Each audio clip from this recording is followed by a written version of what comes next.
Let's play a little game. I'll give you the stories of 3 people, and you tell me what they have in common. Thomas Strong died in a shootout with the police in 1993.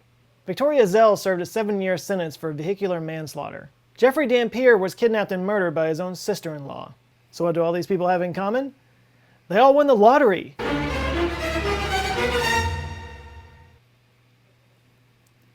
You probably figured that out from the title. But these 3 people are not alone, not by a long shot. The history of the lottery is littered with stories of people who won the lottery and then their lives completely fell apart, often ending in tragedy. So what's the deal here?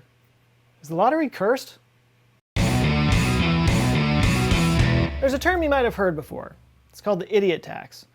The Urban Dictionary defines an idiot tax as a voluntary tax levied on people who don't understand probability, and it usually takes the form of lottery tickets.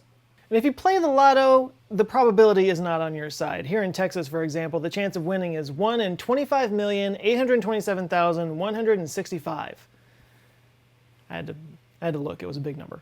Now, whether or not it's fair to call somebody who plays the lottery an idiot, there's no question that somebody who wins the lottery is incredibly lucky. Or are they? According to the National Endowment for Financial Education, 70% of people who come into a huge windfall of money wind up losing that money in a few years. And the Paris School of Economics did a study on lottery winners and found out that 33% of them eventually declare bankruptcy. I declare bankruptcy! So even though there's like a 1 in 30 million chance of winning the lottery and a 70% chance that you'll lose that money anyway, Americans still spend $80 billion a year playing the lottery. When you ask people why they play the lottery against all those odds, one answer that you hear often is, well, someone's gonna win. Which is true, somebody out there wins a buttload of money. But as these stories show, sometimes winning a buttload of money can be the worst thing that can happen to you. Steve Granger was one of 8 people who won the $365 million Powerball jackpot. He wound up taking home $900,000. After taxes, it was more like $600,000. Not too bad, especially considering it was $365 million to begin with. Yeah, so the first thing you need to know about the lottery is that the winners rarely take home anything close to the actual jackpot.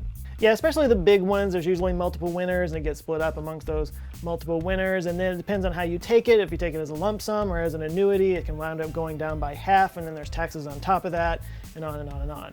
And that's how somebody who wins a $365 million jackpot can wind up with only $600,000 in his account. So on top of not really even winning that much, Steve Granger was actually smart and he put all this money into a retirement fund, so at least maybe he won't be one of the 30% that actually goes bankrupt. But even though he only won a modest amount and he wasn't driving around in expensive cars and flaunting it everywhere he went, still to the people in their community, he and his wife became known as the lottery people. People who knew them just started treating them differently, and they started to become actually ostracized in their own community. Because sometimes people just suck. It's a weirdly human thing to do, to be jealous and hate on somebody just because they had something good happen to them, especially if they didn't really do anything to earn that good thing that happened to them. That feller needs to be brought down a peg or two. William Post III, also known as Bud, was the winner of the Pennsylvania lottery. He actually bought his winning lottery ticket by pawning off a ring, which he got $40 for, and he took those $40 and bought 40 lottery tickets, one of which won $16.2 million. And he had to give up a third of his winnings in a legal dispute with his on-again, off-again girlfriend and landlord. Mental note, don't date your landlord. But this was just the start of his problems, because in 1989, Bud's brother paid a hitman to kill him and his 6th wife, hoping that he would inherit the money. 6th wife. Almost a decade later, in 1998, Bud was arrested on a sailboat because he was trying to flee the country to get out of a prison sentence for shooting at a guy in his front yard. That guy was a debt collector outside his mansion in Oil City, Pennsylvania.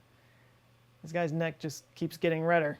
Eventually, Bud wound up $1 million in debt, divorced for a 6th time, with 9 kids and living off of $450 a month in food stamps. I don't care, I still want to party with this guy. And then there's Jeffrey Dampier Jr., who is the living embodiment of mo money, mo problems.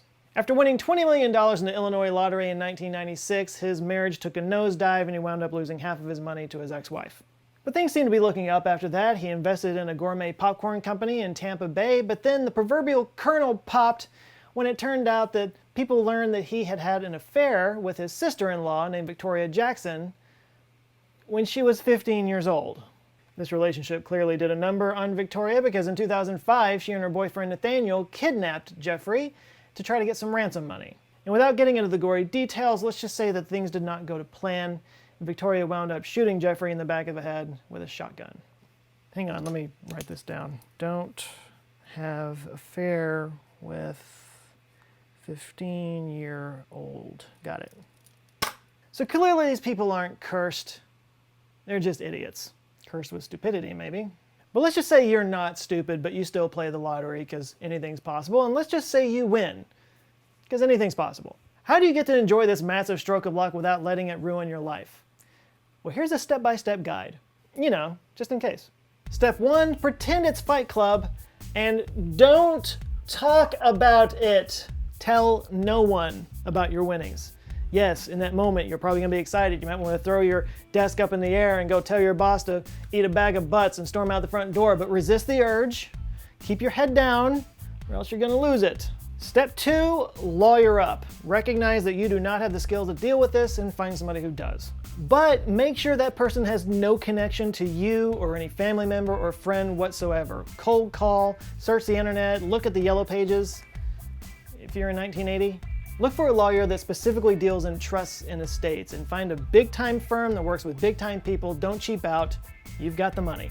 Step 3, take the lump sum for 2 reasons. 1, yes, you can pile it all in a silo and swim in it all Scrooge McDuck style. But 2, if you take the annuity, the state is going to hold on to it, and it's going to accrue interest at like 4.5%, whereas you could get 10% putting it in a good S&P. Now, taking that lump sum means that you're probably going to lose about half of your winnings and then another 33% or so to taxes, but you're still going to be in better shape than if you do the other way. Step 4 is figure out how much of your winnings you want to share with friends and family. Now, does this mean that you tell them that you won? No. Remember the first rule of Lotto Club. Set aside 20% of your winnings to give to other people, and then figure out how much of that you want to give to different people. Go to your new fancy pants lawyer and have him set up an educational trust so that they can use that money for educational purposes. Don't put so much in there that they would pay for everything, but enough that it would substantially help. That might seem cruel, but if you turn into an ATM, that's all anybody's ever gonna think of you. And one thing about ATMs is people get really pissed off when it stops giving them money. Plus, if Cousin Roy wants to take that money and invest it in a beeper company because that's totally coming back, he'll have to go through your lawyer instead of you. Every family has a Cousin Roy. And if you don't think yours does, it's you. Now, if you do all this properly, people will just start receiving checks from the trust and they'll have no idea where it came from. But if the word gets out, if somehow people find out that it was you, you're going to have a lot of people offering to help manage your money. They're going to give you a lot of stock tips. They're going to start trying to get you to do things with your money. And this is where you need to learn the fine art of the polite no. And if you have to kind of weasel your way out with a half-assed maybe on something, for God's sake, don't write anything down. Even a joke that you write on a napkin could be used against you in court. And they will take you to court to try to get your money. Now, step 5, the most important step, is protecting you from yourself. Remember how I told you it's important to know that you're an idiot that just sort of stumbled onto this and you don't really know what you're doing? Yeah, this is time to sip on that a little bit more. Now, before you take your winnings and go crazy at the world's largest casino, aka the stock market, it's time to get a conservative foundation set. And that means sexy treasury-backed 10-year securities bonds backed by the good old US of A, baby. Are these securities bonds going to make you rich? No, but they are the safest place to put your money in case you go do some stupid things and lose everything else. Most of your money can go to something way more exciting, like slow-growing index funds. These funds track with the market, and while it does have its ups and downs, it trends upwards over time. It's the safest investment you can make. Only then is it time to start looking into investing in individual companies, especially the ones that are called dividend aristocrats. Essentially, these are stocks that pay 1 to 8%, and you can take that money or you can reinvest it back into the stock and get into that whole compound interest game that Warren Buffett's so fond of. And after that, then it's all hookers and blow and jet skis and robotic dolphins. You've earned it, baby. Have your fun. You're safe financially, your family has funds that they didn't expect before, and you can live out your life in the lifestyle that you want. Just stay quiet about it so nobody finds out. So there is a smart way to go about winning the lottery, but the question has to be asked, is the smartest thing just to not play at all? I mean, if you're going to rely on luck to bring about your fortune, maybe we should take a second and look at luck. How does it work? What makes a person lucky? A scientist named Richard Wiseman studied the phenomenon of luck for 10 years for a book that he called The Luck Factor, and in it, he said this: lucky people generate their own good fortune via 4 basic principles. They're skilled at creating and noticing chance opportunities, make lucky decisions by listening to their intuition, create self-fulfilling prophecies via positive expectations, and adopt a resilient attitude that transforms bad luck into good. So maybe instead of putting that dollar into a lottery ticket, you could save it. Or keep an eye out for opportunities that can make that dollar useful. Take control of your luck. As Carl Jung once said, until you make the unconscious conscious, it will direct your life and you will call it fate. Now, go out there and make your own luck. So this was a little off topic, I know, a little weird, kind of a subject for this channel, but I thought it was kind of fun. You tell me what you think. What would you do if you win the lottery? How would you protect yourself? How stupid would you be? Have fun with that in the comments. One thing you could invest in is a t-shirt. See what I... T-shirts available at the store at answerswithjoe.com/shirts. They're really fun, a lot of cool designs. There's some new stuff actually out there that I didn't even know was there until I looked the other day, but you can go check those out. It does support the channel, and they're just fun shirts. So yeah, go check them out. If this is your first time watching my channel, Google thinks you might like this one, so you can go and see how much you like that, check out any of the others, and if you enjoy them, I do invite you to subscribe. I come back with videos every Monday and every Thursday. Now go out there and have an eye-opening rest of the week, and I will see you on Monday. Love you guys. Take care.